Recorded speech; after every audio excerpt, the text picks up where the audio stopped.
चलो फिर तो लवण आया तो चलो बस आज भी रेस्ट कर ਅਸੀਂ ਅਸਮਾਨ ਪਹੁੰਚੇ ਪਏ ਦੀ ਇਨਸ਼ਾਅੱਲਾ ਅਸੀਂ ਗਏ ਖਾਓ ਖਾਂਦਾ ਪਿਆ ਜੀ ਹੁਣ ਤੇ ਦਰਿਆ जमाना ले जाओ देख के आ जा चलो अगले जो का बचा लगा पानी वाली बोतल फड़ने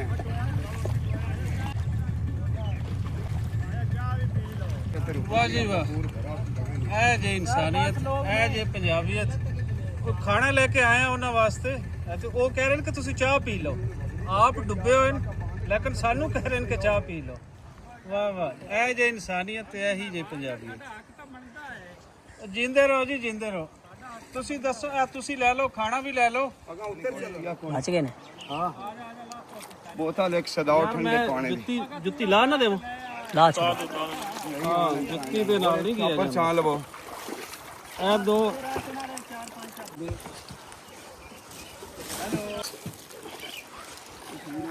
बना लगा ਸਮਝ ਨਹੀਂ ਲੱਗਦੀ ਪਈ ਮੈਂ ਤੇ ਦਰਿਆ ਚ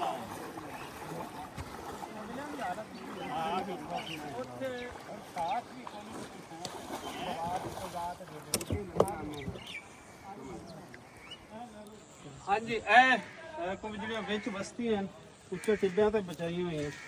ਇਹ ਇਸ ਤਰੀਕੇ ਦੇ ਨਾਲ ਨਾ ਥੋੜਾ ਆਪਣਾ ਬਚਾਓ ਕਰਕੇ ਬੈਠੇ ਖੈਰ ਹੋਵੇ ਕਿ ਬਚ ਜਾਣ ਲੇਕਿਨ ਚਾਰ ਚ ਫਿਰ ਇਹ ਦਰਿਆ ਨੇ ਹਾਲ ਕੀਤਾ ਹੋਇਆ ਉਹ ਬੁਰਾ ਹੀ ਹੈ ਇਹਨਾਂ ਰਾਸ਼ਨ ਲਿਆ ਕੇ ਦਿੱਤਾ ਹੈ ਤੇ ਕੁਝ ਖਾਣ ਵਾਸਤੇ ਲੰਗਰ ਦਿੱਤਾ ਹੈ ਤਾਂ ਉਲਟਾ ਸਾਨੂੰ ਕਹਿ ਰਹੇ ਨੇ ਕਿ ਦੱਸੋ ਕੀ ਖਾਣਾ ਪੀਣਾ ਜੇ ਐਵੇਂ ਨਹੀਂ ਤੁਹਾਨੂੰ ਜਾਣਦਾ ਟਰੈਕਟਰ ਵੀ ਵਿੱਚੇ ਅਜੇ ਤੇ ਇਹ ਸਾਰਾ ਕੁਝ ਰੱਖ ਕਰੇ ਜੀ ਫਸਲਾਂ ਵੀ ਸਾਰਾ ਤੇਲ ਵੀ ਵਿੱਚੇ ਤੇ ਸਾਰਾ ਕੁਝ आया मैंने बोतल ले ਪਾਣੀ ਤੁਸੀਂ ਪਾਣੀ ਕਿੱਥੋਂ ਲਿਆਂਦਾ ਨੇ ਬਾਹਰੋਂ ਲਿਆਂਦਾ ਨੇ ਕਿ ਨਲਕੇ ਵਾਲੇ ਤੇ ਚੱਲਦੀ ਨਹੀਂ ਅਸੀਂ ਦਮਕੀ ਦਾ ਪਾਣੀ ਪੀਂਦੇ ਟੋਂਕੀ ਦਾ ਪਾਣੀ ਹੈ ਨਾ ਬਸ ਫਿਰ ਦਿਓ ਮੈਂ ਕਿ ਤੂੰ ਬਾਹਰੋਂ ਲਿਆਂਦਾ ਨਹੀਂ ਨਹੀਂ ਅੱਛਾ ਇੱਧਰ ਆ ਲਓ ਕੋਈ ਨਹੀਂ ਖੈਰ ਬਾਹਰ ਠੀਕ ਹੈ हां मैंने पड़ा जा बोतल ढक्कन यार साजे साहब ने ਦੱਸੋ ਕਿ ਨਿਆਣੇ ਤੁਸੀਂ ਮਿਆਣੇ हां मियां नवाज मियाना नंबरदार अच्छा, अब फड़ी ना काम करे होता कार थोड़ा ये काज से दे करो रिपोर्ट सारी आई तो बाहर ਇਹ ਨਵਾਜ਼ ਮਿਆਣਾ ਸਾਹਿਬ ਹਨ ਜੀ ਤੇ ਮਿਆਣਾ ਸਾਹਿਬ ਤੁਸੀਂ ਹੁਣ ਇਹ ਕਿਵੇਂ ਦਰਿਆ ਤੇ ਚੜੀ ਆਉਂਦਾ ਤੇ ਕੀ ਕਰਸੋ ਬਸ ਜੀ ਅਸੀਂ ਨਿਕਲੇ ਹਾਂ ਨਿਕਲਨੇ ਆ? ਚਲੋ ਫਿਰ ਤਾਂ ਲਵਣ ਆਇਆ ਤਾਂ ਚਲੋ ਬਸ ਅੱਜ ਵੀ ਰੈਸਟ ਕਰ ਅਸੀਂ ਅਸਮਾਨ ਪਹੁੰਚੇ ਪਏ ਦੀ ਇਨਸ਼ਾਅੱਲਾ ਅਸੀਂ ਗਏ ਖਾਓ ਖਾਂਦਾ ਪਿਆ ਜੀ ਹੁਣ ਤੇ ਦਰਿਆ ਦਾ ਸ਼ੋਰ ਜਿਹੜਾ ਪਾਣੀ ਦਾ ਹੈ ਤੇ ਅੱਗੇ ਵੱਧਦਾ ਮਗਰ ਹੈ ਰਾਤੀ ਨੀਂਦ ਆ ਗਈ ਤੇ ਬੜਾ ਹੁਣ ਤੁਸੀਂ ਇਹ ਹਰ ਬੱਚੇ ਤੇ ਬੱਚਿਆਂ ਦੇ ਨਾਲ ਫਿਰ ਇਨਸਾਨੀ ਜਾਨਾਂ ਔਰ ਮਗਰ ਜੀ ਟਰੈਕਟਰ ਬਸ ਅਸੀਂ ਅਸਮਾਨ ਪੁੱਜਦੇ ਪਏ ਤੇ ਬਸ ਅਸੀਂ ਨਿਕਲੇ ਹਾਂ ਤੇ ਜਿਹੜੀ ਇਹ ਨਾ ਅੱਗੇ ਸਭ ਬੈਣੀ ਮੈਂ ਤਾਂ ਤੁਹਾਨੂੰ ਕੁਝ ਸੋਚ ਹੋਵੇ ਨਾ ਸਾਡੇ ਨਾਲ ਕਿਸਾਨ ਦੇ ਨਾ ਖਰਾਬ ਹੈ ਉੱਥੇ ਜਾ ਰਹੇ ਆ ਸਾਡੇ ਕੋਲ ਹੈ ਲੰਗਰ ਵੀ ਹਮਾਰੇ ਭਾਈ ਬਣੀ ਉਹ ਕਿਉਂ ਜਗ੍ਹਾ ਲੈ ਗਿਆ ਸਮਾਨ ਜੁੜੇ ਜਾਂਦੇ ਨੇ ਤੁਸੀਂ ਇਹ ਵੇਖੋ ਮੈਣਾ ਸਾਹਿਬ ਇੱਥੋਂ ਦੇ ਨੰਬਰਦਾਰ ਹਨ ਜ਼ਿਮੀਦਾਰ ਹਨ ਉਹਨਾਂ ਨੂੰ ਆਪਣੀ ਨਹੀਂ ਉਹ ਕਹਿੰਦੇ ਸਾਨੂੰ ਨਾ ਦਿਓ ਅੱਗੇ ਲੈ ਜਾਓ ਅੱਗੇ ਇੱਕ ਬਸਤੀ ਹੈ ਨਹੀਂ ਮੈਂ ਹਮੇਸ਼ਾ ਇਹ ਇਨਸਾਨੀਅਤ ਹੁੰਦੀ ਹੈ ਮੈਂ ਹਮੇਸ਼ਾ ਤੋਂ ਕਦੇ ਨਹੀਂ ਕੋਈ ਚੀਜ਼ ਹਾਲਾਂਕਿ ਪਟਵਾਰੀ ਸਾਰਾ ਕੋਈ ਮੇਰਾ ਨਾਮ ਆਂਦਾ ਹੈ ਜੀ ਜੀ ਤੇ ਮੈਂ ਉਹਨਾਂ ਦੇ ਦਿਓ ਯਾਰ ਮੇਰੇ ਕੋਲ ਦਾਣੇ ਬਚ ਗਏ ਨੇ ਤੇ ਮੈਨੂੰ ਐਡੀ ਖਾਸ ਜ਼ਰੂਰਤ ਹੈ ਤਰੀਵੀ ਚ ਵੀ ਮੈਨੂੰ ਦਿੰਦੇ ਰਹਿਣਾ ਮੇਰੀ ਕੋਈ ਸ਼ਾਮਤ ਤੋਂ ਦਿੰਦੇ ਆ ਬਾਕੀ ਗਰੀਬ ਲੋਕਾਂ ਨੂੰ ਦਿਓ ਯਾਰ ਜਿਹੜੇ ਮੇਰੇ ਤੋਂ ਕਮਜ਼ੋਰ ਹਨ ਜਿਨ੍ਹਾਂ ਦੇ ਹੁਣ ਉਹ ਅਗਾ ਰੋਜ਼ੀ ਨਹੀਂ ਬਚੀ ਜੀ ਜੀ ਜੀ ਮੇਰੇ ਕੋਲ ਤਾਂ ਅੱਲਾ ਕੀ 40 ਮਿੰਟ ਦਾਣੇ ਮੈਨੂੰ ਮਿਹਨਤ ਹੈ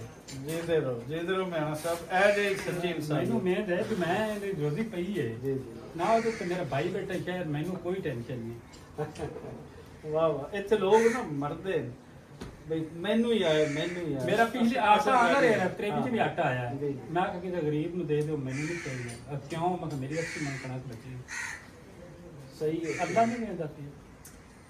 ਔਰ ਕੋਈ ਫਰਕ ਨਹੀਂ ਪੈਂਦਾ ਜਿੰਨਾ ਤੁਸੀਂ ਦਿਲ ਖੁੱਲਾ ਕਰੋਗੇ ਰੱਬ ਦੀ ਜ਼ਾਤ ਮੈਂ ਦਾ ਵੇਖਿਆ ਸੁਪਨੇ ਜੀ ਦੀ ਜ਼ਿਮੀਦਾਰ ਬਾਤ ਆਟਾ ਲੈ ਤੇ ਮੱਝਾਂ ਨੂੰ ਪਾਇਆ ਜੀ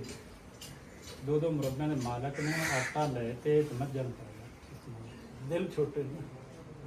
ਨਹੀਂ ਅੱਲਾ ਨਹੀਂ ਮਿਲਦਾ ਜੀ ਜੀ ਰੱਬ ਸਾਡੇ ਦੀ ਤੇ ਜ਼ਾਤ ਅਜ਼ਾਬ ਆਇਆ ਖੜਾ ਹੈ ਇਹ ਅਸੀਂ ਫਿਰ ਵੀ ਦਿਲ 'ਚ ਰੱਖੀਏ ਵੀ ਇਹ ਜਿਹੜਾ ਖਾਣਾ ਜਾਂ ਕੋਈ ਸ਼ੁਕਰ। ਚੀਜ਼ ਲੈ ਉਹ ਸਾਨੂੰ ਹੀ ਜੋ ਸਾਨੂੰ ਲੱਗਦੀ ਹੈ ਅੱਲਾ ਨਹੀਂ ਕਹਿੰਦਾ ਕਿ ਮੈਂ ਤਾਂ ਤੈਨੂੰ ਸੁੱਕੀ ਜਗ੍ਹਾ ਦਾਲੀ ਭਾਈ ਬੈਠਾ ਹਾਂ ਬਸ ਰੱਬ ਤੋਂ ਪਨਾਹ ਮੰਗਣੀ ਚਾਹੀਦੀ ਹੈ ਮਾਫੀ ਮੰਗਣੀ ਚਾਹੀਦੀ ਤੇ ਹੈ ਬਾਕੀ ਇਹ ਹੈ ਕਿ ਲੋਕਾਂ ਦਾ ਸੋਚਣਾ ਚਾਹੀਦਾ ਹਾਂ। ਵੱਡੀ ਗੱਲ ਇਹ ਹੈ ਕਿ ਉਹਨਾਂ ਲੋਕਾਂ ਦਾ ਮੇਰਾ ਹੀ ਰੱਖੇ ਕਿ ਮੈਂ ਸਦਾਇਆ